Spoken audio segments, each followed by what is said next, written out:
Pessoal, nós estamos aqui com o segundo exemplo de combinação normal, só que eu trouxe aqui mais detalhes de cargas para você ver como que a gente vai montar o conjugado dessas cargas como um todo.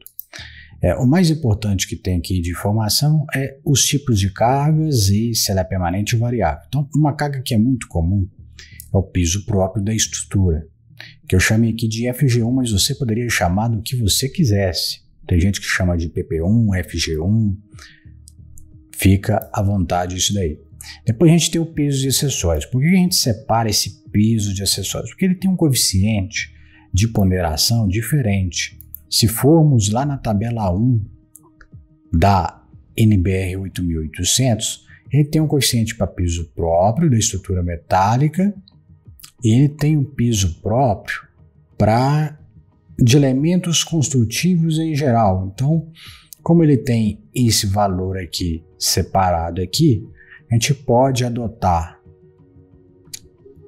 para esses componentes aqui um coeficiente diferenciado. Ao invés de colocar 1,25 para tudo, esses aqui a gente pode colocar 1,5. Então vai do entendimento de cada um aí. Então no caso aqui, tubulação, vamos considerar piso de acessórios. Lembrando, não considero o peso dele com o fluido. Exemplo, uma tubulação de vapor. Ora ela vai estar com vapor, outra hora ela vai estar com condensado, né? Quando desliga o fornecimento de vapor, o vapor condensa, escorre para as botas. Quem entende de linha de vapor sabe, é só um exemplo aqui para citar para vocês que, se caso não existe um carregamento contínuo daquela linha, ela tem esse descarregamento diariamente, talvez seja interessante para melhorar o processo de cálculo, considerar a água como sendo uma ação variável em vez de ser ação permanente. Peso de telhas e terços, ou alguns projetistas determinam a terça como sendo um acessório ali para a estrutura. Vai também de entendimento de cada um. Beleza? Se você adotar como sendo peso próprio da estrutura, essa terça vai ser multiplicada por 1,25. Se você coloca como acessório 1,5. Então, trazer para peso de acessório está trazendo a favor da segurança. Beleza? Peso da platibanda, que na verdade ali é o peso ali do fechamento lateral que tem ali às vezes dentro do galpão. Peso de equipamentos, peso em vazio, sem os acessórios. Por exemplo, você tem uma prensa, essa prensa tem algum molde ali dentro. Então você desconsidera esse peso desse molde porque esse molde não está ali. Aqui a gente está fazendo uma simulação de uma possível estrutura que recebe esses equipamentos e tem uma viga ali específica, ou pilar que eu estou analisando, que está suportando tudo isso. Então é por isso que eu estou fazendo essa consideração. Se eu estou fazendo uma avaliação de uma terça, por exemplo, não faz sentido nenhum, às vezes, eu olhar peso de equipamentos naquela viga, tá bom? Não tem peso de equipamento ali. Isso daqui é o resumão de cargas que estão atuando em alguma coisa que eu estou analisando. Show? Então, lá, peso do sistema de ventilação, peso do sistema elétrico, peso do sistema de internet, tudo que você puder trazer de dados, é importante você pontuar aqui. Projetos pequenos, isso daqui são cargas irrisórias, mas em projetos em grandes instalações, os cabos elétricos são grandes bitolas e são cargas consideráveis. Então, se for se tratar disso, se for uma planta industrial, talvez seja importante você buscar, junto com o projetista, o eletricista que está fazendo o projeto, qual que é a estimativa de quantos cabos vão estar passando para o leito, onde que vamos ancorar na estrutura. Tem que ter essa comunicação na fase de projeto para você ver se o que você está determinando aqui está batendo com o que ele está planejando lá. Show? Então aqui entra cargas de acessórios que vão ser multiplicadas por 1,5. A norma pede para colocar essa sobrecarga que é como se fosse uma margem para segurança, né? Ou seja, é realmente uma carga para cobrir possíveis cargas que não estavam previstas. Eu sempre prefiro tentar elucidar o máximo possível aqui para deixar essa sobrecarga aqui realmente para caso o cliente precise futuramente consumir dentro da estrutura. Aqui nós temos aqui a ação de utilização, que aí já é uma ação também variável igual era aqui, né? Tem que ser analisado particularidades especiais. Geralmente, para esse tipo de carregamento, que quando você não tem dados nenhum, a gente adota 4 kN por metro quadrado. Beleza? Nós temos aqui ação de carga inserida nos equipamentos, é uma questão que depende de caso para caso. Por exemplo, tem uma estrutura que eu tenho um equipamento com vários apoios, de apoio ali distribuindo carga. Qual é essa carga desse molde que você coloca dentro desse equipamento que pesa 1 tonelada, vai distribuir naquela viga que você está avaliando? Vamos supor que seja 4 apoios, 250 quilos para cada apoio, está vindo 250 quilos para cá. Então isso aqui é uma carga variável que é inserida dentro do equipamento. Só abrindo a mente para vocês ficarem antenados aos detalhes, não ficar engessado muito.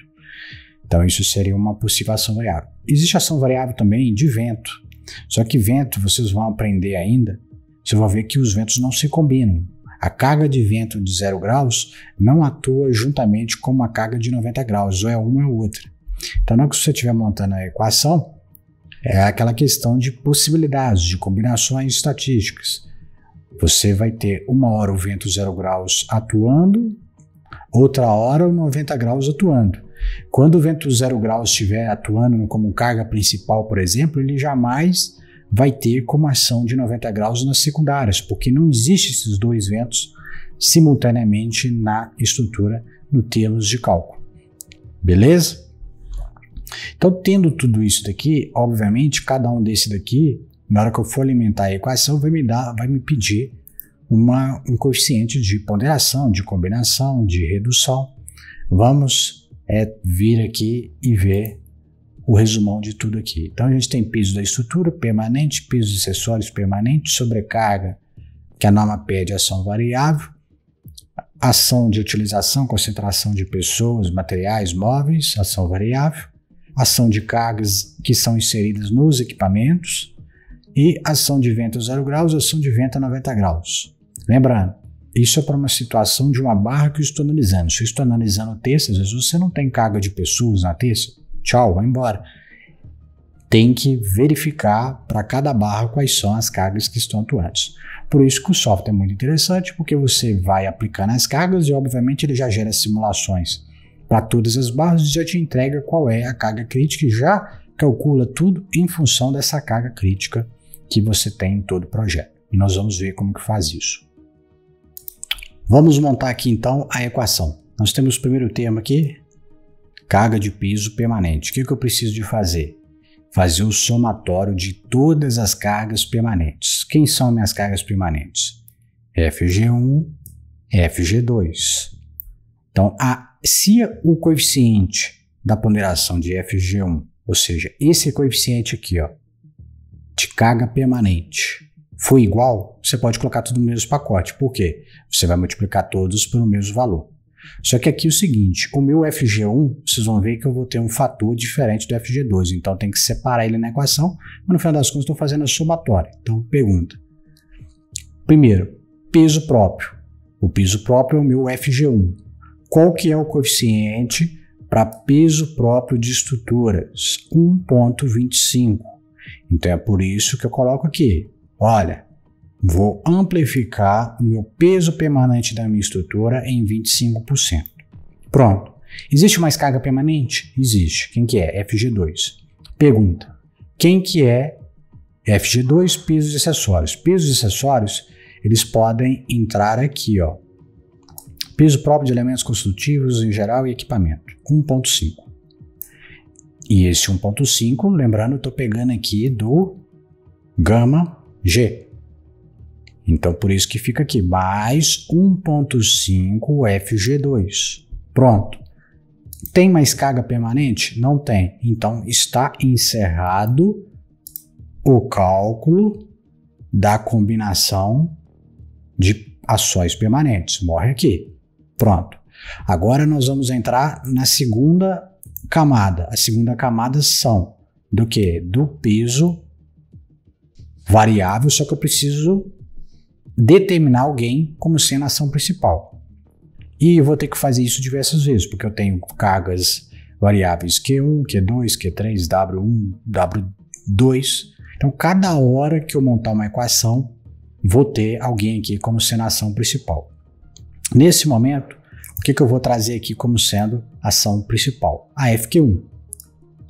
E quem que é o coeficiente de ponderação para ações variáveis FQ1? FQ1 é sobrecarga de cobertura mínimo de 0,25. Isso daqui, você vai pegar aqui, ó, ações variáveis, combinação normal, beleza? E isso aqui entra aqui, ó, demais ações variáveis, incluindo uso e ocupação.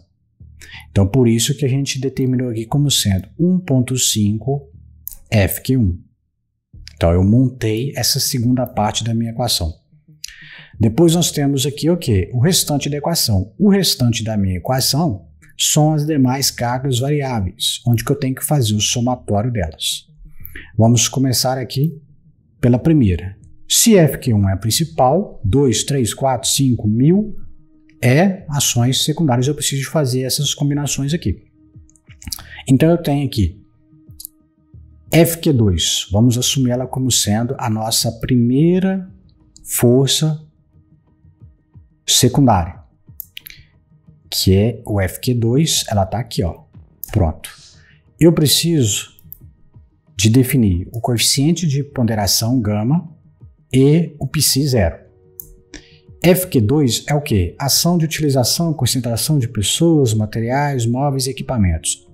Você vem aqui na tabela 2, psi0 está aqui. Tudo que você precisa de achar, alguém que se encaixe dentro dessas situações aqui. São as ações variáveis de uso e ocupação, então tudo dentro desse bloco aqui. E, se você for analisar, no nosso caso aqui, se encaixa nisso aqui, ó, locais em que há predominância de pesos, equipamentos por longos períodos e considerações de pessoas.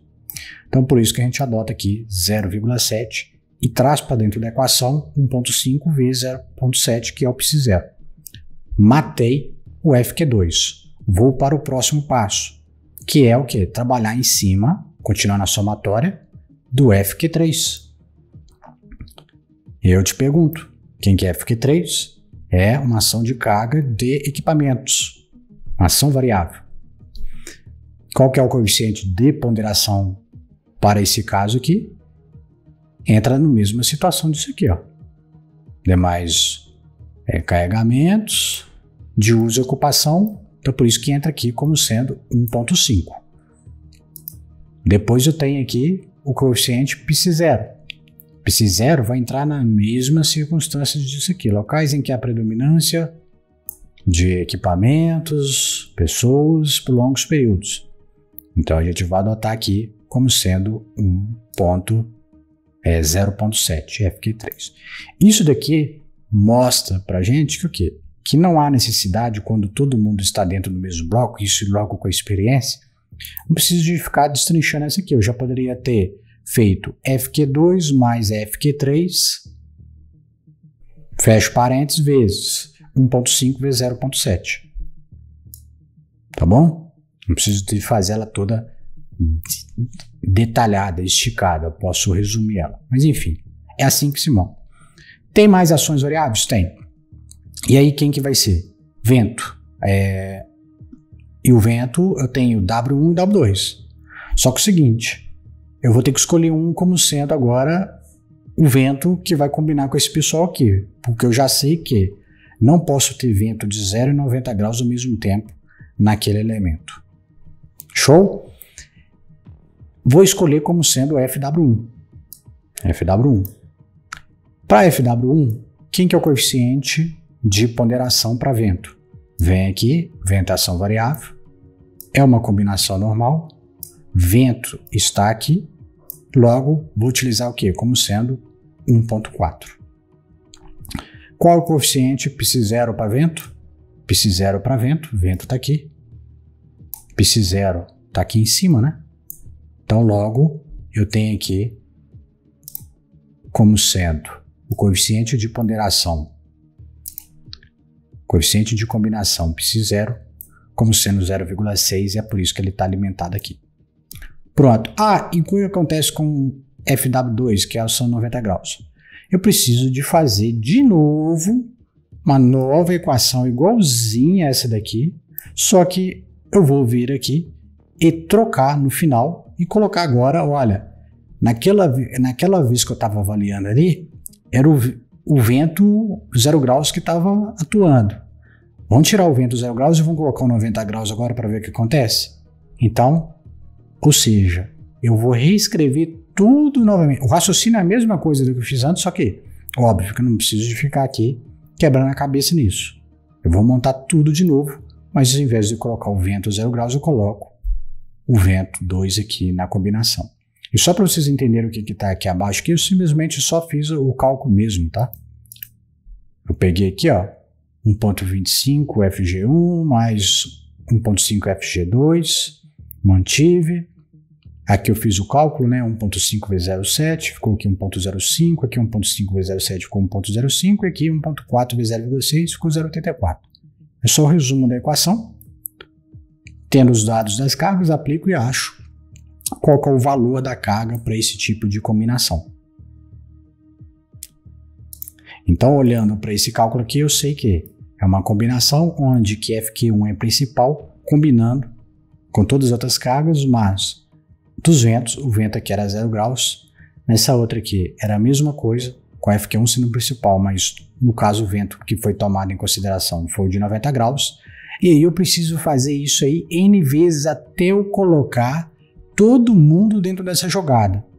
Então, já entendo que, por exemplo, para FQ2 eu vou ter que fazer FQ2 duas vezes, porque eu vou ter que ter FQ2 combinando com vento 0 graus e 90 graus. Depois eu vou ter que ter FQ3 combinando com vento 0 graus e 90 graus.